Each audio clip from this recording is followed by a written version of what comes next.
Okay, here we are. Welcome back, guys. So we haven't done a video like this for a while now. When was it? About 6 weeks ago? Yeah, definitely. 6 weeks ago, when we had Luke competing at the FitX and NFM show. We haven't had too many shows. Like now, show season's really starting to kick off. Paul is going to be working with us a lot more from 410 Media, so the quality will be really upgraded. We're still going to do the podcast weekly, the Men's Physique podcast, but this will be like sort of supplemented in. So today isn't a show day. Today is basically like a bit of an update from us, a bit of drug talk as well. And we're going to go over some posing, the difference between like the different UK federations for bikini and men's physique posing after some training. So should be a pretty action-packed episode. A lot for Paul to edit, so he's over the moon about that. So yeah, we'll get stuck in. I'm going to do some client feedback. It's 8 o'clock now, so some clients basically send stuff over on a Sunday. It's the only day off I have, so I do tell them this. So I will always get back to them first thing Monday morning. And then, yeah, we can basically start the day.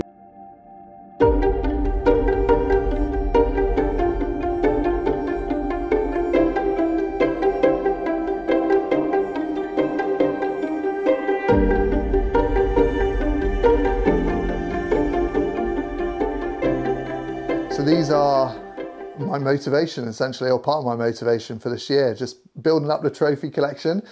We've got a side each, and you can see that George's side is still a lot more impressive than my side. So I've definitely got to try and catch up with her if I can. I say this all the time, she is the better competitor, for sure, but you know, I do what I can. So there's a lot of silvers here, which pisses me off. It really annoys me. So I want some more golds this year. Pretty much all of these are silvers. And what's frustrating, this is the frustrating thing about bodybuilding, right? So I'm happy with, you know, the look that I brought. And a lot of these shows, I beat guys that got overalls and won swords in previous shows. But on the day when I turned up, you know, there was a better guy there. So that's bodybuilding, you know, you just don't know who you're going to compete against.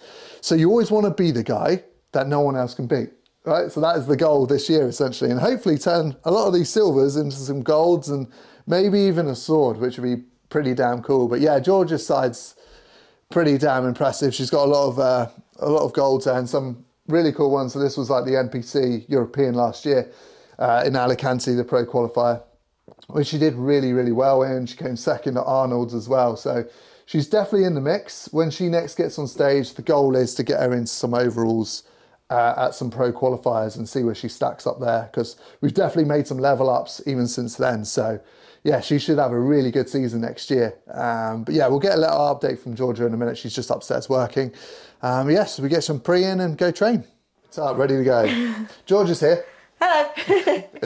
Georgia's in a mini cut. Yeah, so I'm doing a 4-week mini cut just to tidy things up, because I haven't gone into a deficit since the last show. No. So it's like 8 months ago. Solid 9 time months. building, which for some girls is challenging, right? Yes, there's been a few times that I've wanted to pull back, but we've kept going. We haven't pushed food ridiculously high because we know that I do gain quite quickly, so that would be counterproductive. To gain too quickly. Saying this to Paul, basically I have to, we and the coach and the husband, I have to be very careful with my words sometimes. Yeah, with our but I'm pretty good about it. If you are. Like, I do just say, so prep, Matt's word is law, but like kind of off season, I'm quite happy, head down, ticking boxes, and I just send a check in and just say to Matt, like, tell me if I'm just getting too big more than anything. But I'm pretty good at assessing it myself. I still have to tread carefully. Basically, I was like, I think it's going to be counterproductive if we accumulate any more fat on this build. And then I gained another kilo just by pulling cardio. So then we went into a mini cut. So yeah, so we're going to see how the next 4 weeks go, and then I'm off to Amsterdam for a little weekend, so that'll be a break, and then into it again, just start chipping away, really. Yep, basically get in a really good start position for prep whenever that starts. Yeah. Just to keep that a secret, don't you? Well, the goal will be compete next year. At some point. So vague. So yeah, we'll see how this goes, see how my body responds, and hopefully it's recovered from the last prep, because my body takes a little bit longer to recover compared to yours. Yeah. When did you, it was at the end of last year, right? November was Alicante, wasn't it? So that'll be, oh yeah, you don't want to say. You're going to keep it a secret. Okay, I can't say how long between shows that's going to be then. Just because we've got to see how my body responds. Yeah, it's a decent amount of time. So mini cut first, nice flexible mini cut, and go from there. Yep, cool. And one thing we're trialling is the pre-shed. Pre-shred by Conta. I haven't tried it before, so we're going to see if it's reviews pending. Good reviews have been said about it though. Yeah, I mean, with any of these sort of like natural fat burners, they're never going to be like a game changer. It's got some ingredients in there that does support fat loss, which is why I get the majority of the clients on the team to have it. It is strong, very strong. It's like 350 milligrams per serving of caffeine. So for me, that would give me an instant panic attack. It says to start off with 1 capsule when you first start to assess your tolerance. So how many did you start with today?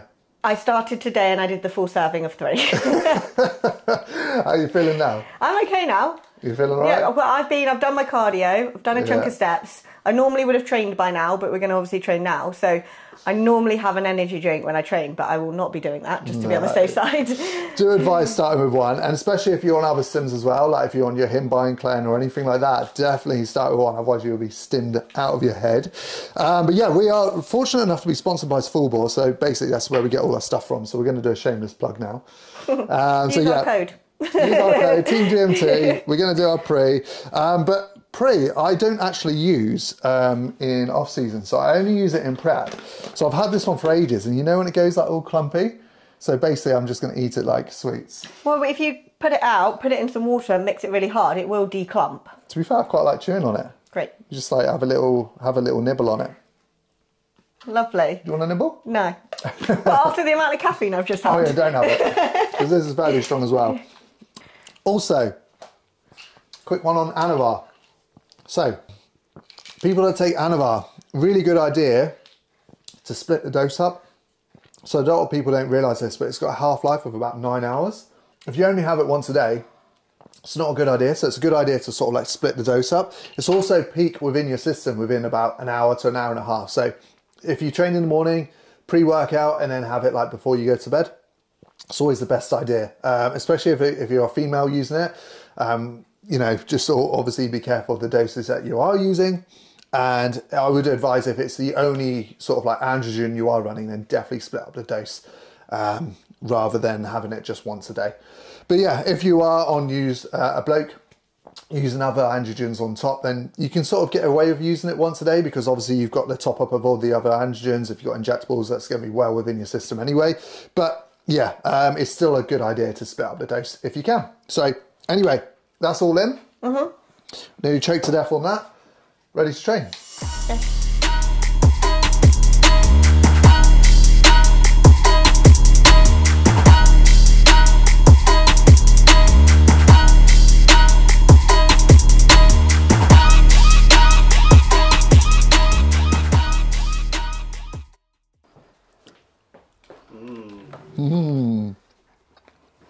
It does actually taste really nice. It's the after bit. It's the after bit that gets you. And the bad bit is, when you eat in a clump, you don't actually know how much is in that clump. Is there a lot in there? Or is there not a lot? 500 mg of caffeine. If I'm, you know, crying in a corner later, you know it's too much. Get it on video. Yes. He's waiting for someone to give him a biscuit.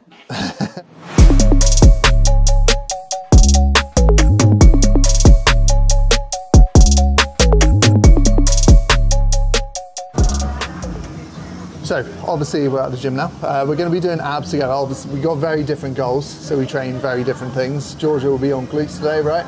Glutes, just glutes. Glutes and abs. Just glutes, yeah. So we do abs together. We don't usually do this, but we actually usually train at different times. So we're doing it today because obviously we've got to make best use of pool. So yeah, I'm training earlier. So we're going to train abs together, then we're going to go our separate ways. I am on pool, but I'll also be doing my calves because I try and train calves 3 days a week. You wouldn't be able to tell, but I still do it. So yeah, we'll get into it. That was okay. Need to make it for little people. The only thing I don't trust when you sit on them sometimes, they like fall, so it's like a trap. Okay, this is where it still falls. I think you're right. That's when I know I have bulked too hard.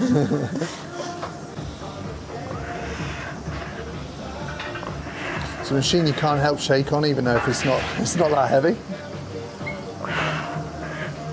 Yeah, that felt okay.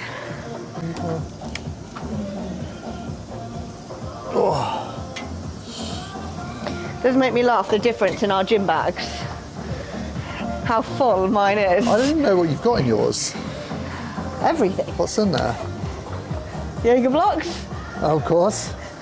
Bit Heels. of casual yoga. Cuffs. Bands. It's all pink stuff. Clips, in case you don't have enough clips. Good idea. These are a good shout for any of you short people out there. Yoga blocks. What do you use them for, George? If you do kickbacks to get you raised off the floor. Yeah. Abductors to get better range of motion. Yeah. Good for like hamstring curls and things like that as well. Or if you do back day and you're little, to rise your feet up for the pad. Yeah. So basically just modifying exercises to get when you're short. better range or more stability. Yeah. And well, how much were they? Like 15 quid? Tenner. Yeah. Bargain.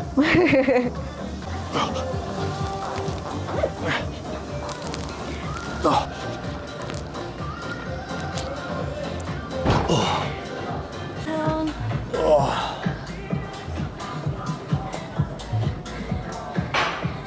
What can I do, about 10? I can only do about 10 as well. Okay. There we go, we'll have a rep off.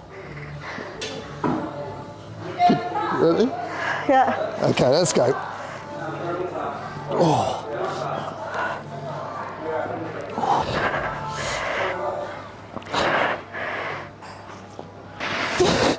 You gonna quit soon? Don't make me laugh, I got three hands.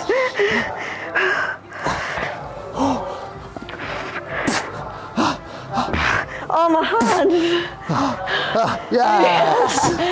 Oh. I need to use grips next time. As soon as I laugh. That's the key. Make you laugh and I'll Don't win. make me laugh. My hands are just slowly slipping away. I think I only had a couple more in there, so I'm glad you stopped. Oh, that was good. You need to do the toes right up. Huh? That's my agility. I struggle doing it with straight legs. I always have a slight bend in there. I think that's flexibility. Oh, toes to bar. CrossFit style. No, because they like throw themselves. I don't know if I can do that. I might injure my back trying.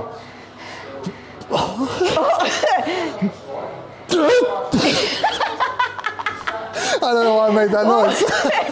It's like, you know, when you've got a squeaky toy and it's like sort of squeaked you halfway up and it just came out. Yeah, that's enough of those.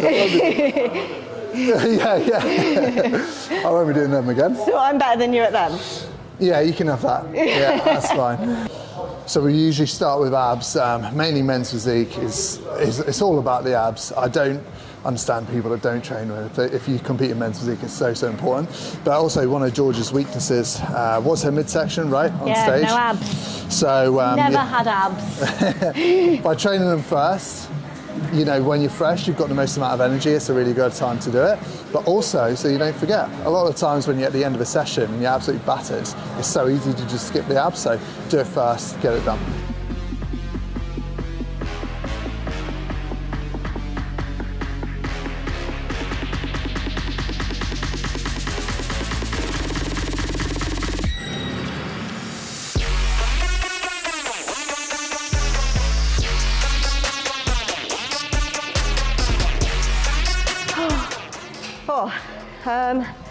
So I do the bench, I do loads of different types.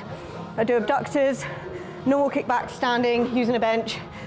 One of my favourites is the bench because it takes a lot of the lower back out. It means you can get full range of motion because your foot's off the ground and you can just really focus on that connection in your glutes. So I like the bench. I use the yoga blocks for standing. I do a lot of abductors as well. I don't tend to do adductors, I do abductors. But yeah, it's a good stability one that really helps you just have that mind-muscle connection on your glutes. So that is why I like this one. So I don't actually train quads because I am so short with such thick quads because of my length of my limbs. So basically, this is where you go from lifestyle to competitor. So you train to fit a look and you find your federation. So each federation wants a slightly different look. Because I'm more like MPC, IFBB, things like that. I have already quite big quads for my frame and the look that I need, so I need to balance out my frame.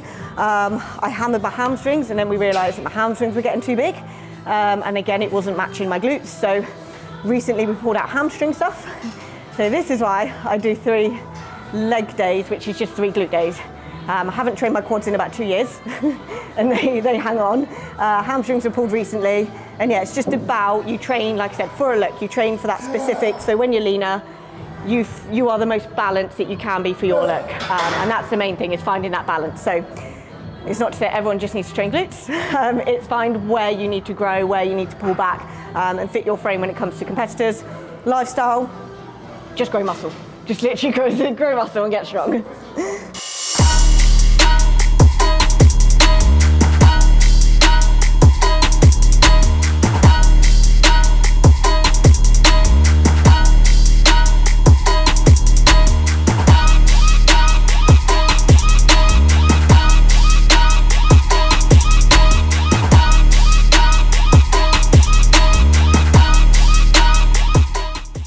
Didn't see you there. Looks like a sly man with that camera, like a little ninja.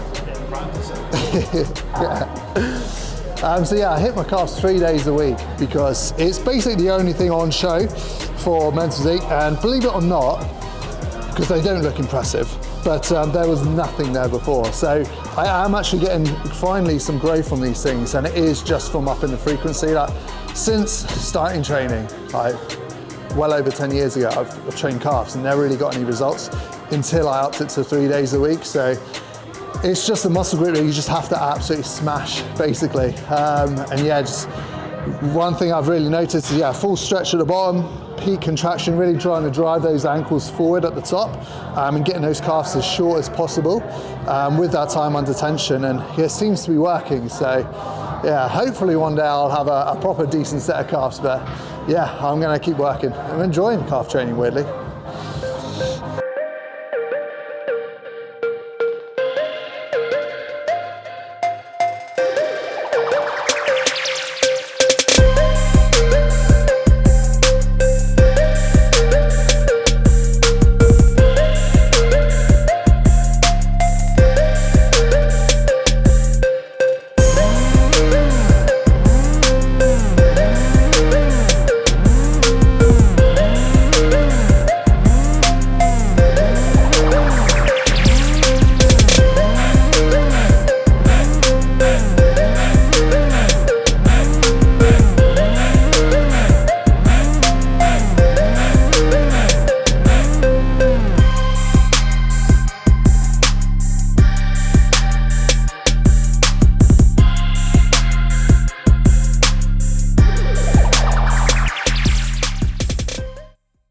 One of my biggest weaknesses is my back, so it's been a big focus of mine with my programming. Like, a lot of my volume is biased towards it, mainly my lat width, because from the back, like, the thickness is there, like lower traps, rhomboids look okay, but the width, and that's what men's physique is all about, you know, that V-taper coming in, nice tight waist. So it's been a big focus of mine going through the growing season, so hopefully it'll show on stage. But even so the way I've been doing it basically is biasing that lat width at the start of the pull sessions as well, so increased volume and exercise selection and ordering. So yeah, basically just picking exercises that really connect well with the lats to start the session, and then I'll go on to sort of like upper and mid back afterwards. So yeah, seeing pretty good results. So like I said, hopefully we'll see it on stage in a few weeks' time.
Job done.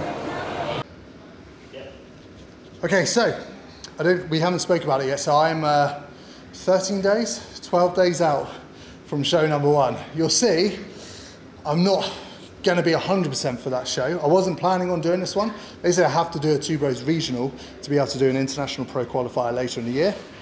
Kind of wanted to do a later one, but I've got clients competing. They will always come first, so I will be at their shows. So I have to do this one in basically just under 2 weeks. So I'm pushing hard for it. After that, my first show that I was meant to be getting ready for is like 7 weeks' time. So we're doing what we can.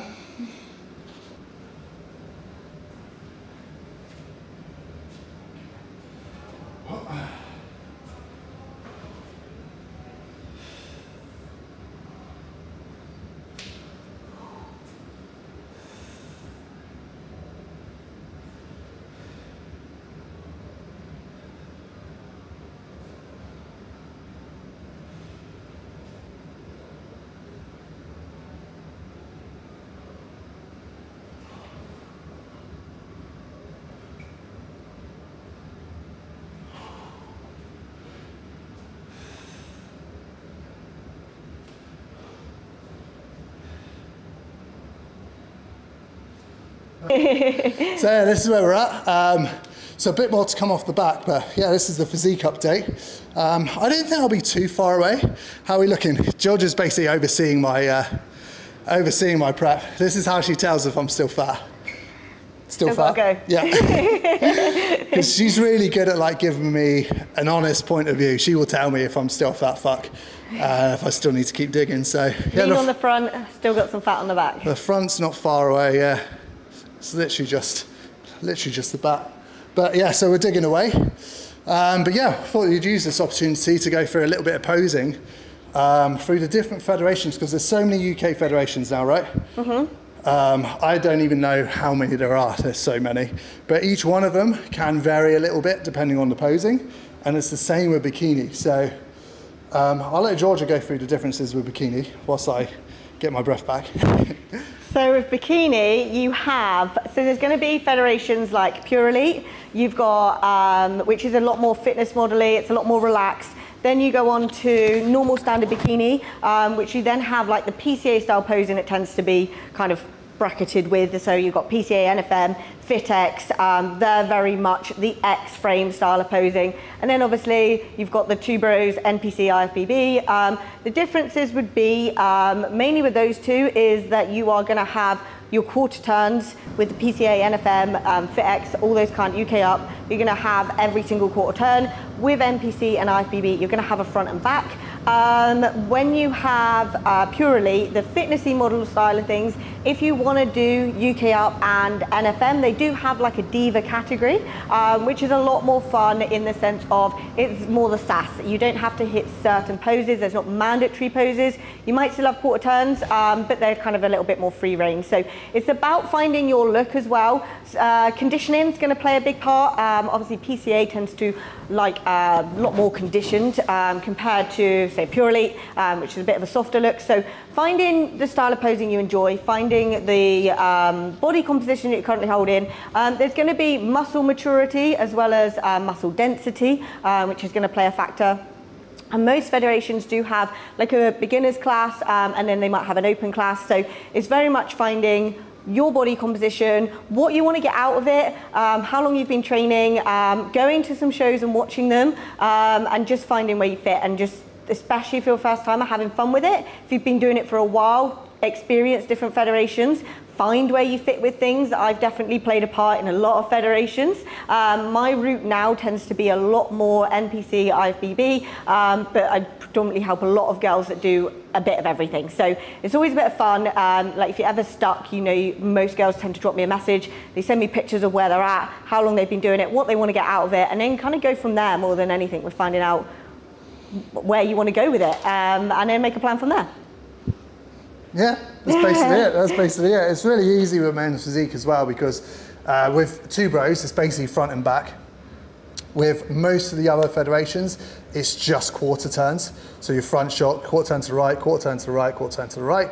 That's it. PCA, I don't know if it's the same with bikini, it's probably the most difficult, but NFM have recently changed their criteria for men's physique, so it matches PCA now. So you've got 9 poses in that one, and each one of them, you know, you can hit them in a different way to suit your physique as well. So it's really, really important that you do your research into the federation that you're going to go for.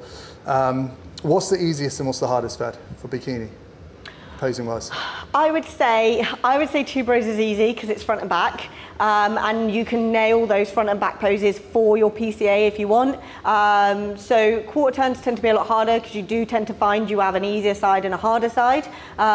So yeah, I'd probably say the quarter turns are going to be the harder one, but again, get an opposing coach that shows you different ways. If you only ever learn one way of doing things, because it might not suit your body composition, it might not suit the way you naturally think about things. So learn like the basics and then understand there's, as much as you have mandatories, there's more than one way to pose or transition or do something. So then it will be a lot easier. But yeah, I'd say PCA style because you've got the 4 quarter turns. You can kind of get away with a certain amount with Two Bros because you do have just the front and back. Same thing with men's physique, yeah. So easiest is Two Bros, which I did a minute ago. And then the hardest one is probably the PCA, which we'll probably put some footage over the top of us talking now. So you can see the difference visually as well. But yeah, like G said, make sure that you know which federation you're going for, make sure it suits your physique.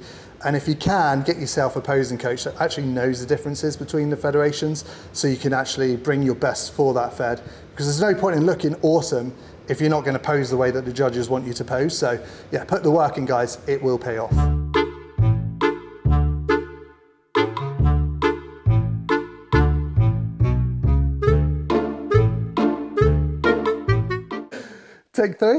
Take three, we are in. First time, didn't have the mic on. Second time I was waving it around my hand. So this is it, it's attached to there. This is gonna be the winner. So post-workout done. Just about to eat, sorry. George is already in the kitchen having hers. And yeah, I'm feeling quite fresh and prep. I'm only like 5 weeks in. I'm still feeling really good and the fat is melting off really, really quickly, which brings me on to the title of the video, HGH. So this is the first time I've personally run it. Obviously I've known about it for years, done loads and loads of research. I always do loads of research into anything, but this is the first time that I'm actually implementing it. I can't personally use many stimulants, so like Clenia, Himbine, things like that are out for me, just because it sets off my anxiety. Like even caffeine I have to be really cautious of. So I need to look down other avenues. I don't have to, but I want to help me with fat loss essentially. So there are a couple of options. We've got like injectable L-carnitine, for example. We've got hormonal replacement dose of thyroid, T3 and T4, which I haven't implemented yet, but I probably will because I've got quite a long season ahead. And then HGH is another great option. So, usual disclaimer, don't do PEDs. This is for entertainment purposes only. I always encourage everyone to not do them. But yeah, so I have been implementing it, okay? So downsides to HGH, first of all, is it can be quite expensive. And for fat loss purposes, you kind of want to be using it daily. So anything over 2 units a day isn't really going to be that beneficial for fat loss. So that does keep costs down a little bit, but yeah, like I said, it is still expensive. I say it's daily administration, basically you have to inject it daily, but luckily you can use insulin syringes and these are very, very small. These are like 1/2 inch. I don't even feel it going in. You can go sub-Q if you want to, which is into fat, or you can go intramuscular. I personally prefer just going intramuscular. Like that is not going to build up scar tissue. Really easy, quick, easy job basically. And like I said, I don't even feel it going in. So that's not so much of a downside for me, but for other people, they might find that as a bit of a downside. There are some negative side effects, which you should do your research into, definitely, long-term use. But if everything's monitored correctly, it can be a very beneficial thing for your stack because it does work synergistically with anabolics. It can help you build muscle long-term. For females, it can be a great option because it doesn't cause any virilization, so you won't turn into a man essentially taking this. Does it build muscle in the same way that anabolics do? Absolutely not, like no way. But it can be a useful tool. And in bodybuilding, every single little percent that adds up does certainly help. And like I say, it's great for fat loss. It can also help for recovery and for sleep. So there's quite a few benefits. In a prep scenario, that sounds great, right? So I'm trying it out. I've been trying it for a while now and it's bloody working. It does bloody work. Like I say, no preps are the same, but this so far has been the most efficient for fat loss for me through prep. So yeah, I'm going to continue using that. I will obviously bring it out peak week, which is next week, because it can make you hold a little bit of water retention. I haven't visually seen it, but I'm not 100% peeled yet. And when you're 100% peeled, like that little bit of water retention can be the difference.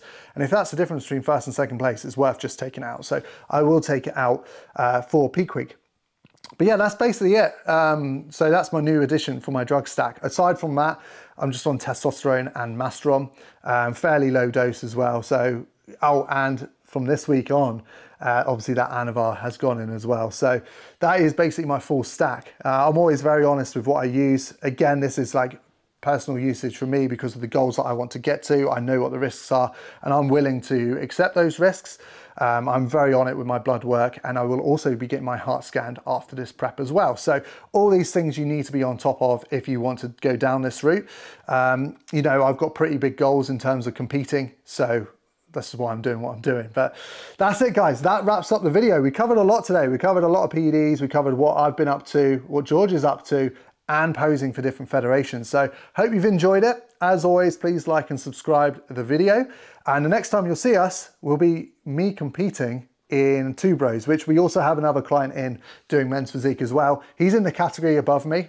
So yeah, he's in the height class above. So we'll literally be back to back. I'm very, very excited for it. So yeah, we'll see you there.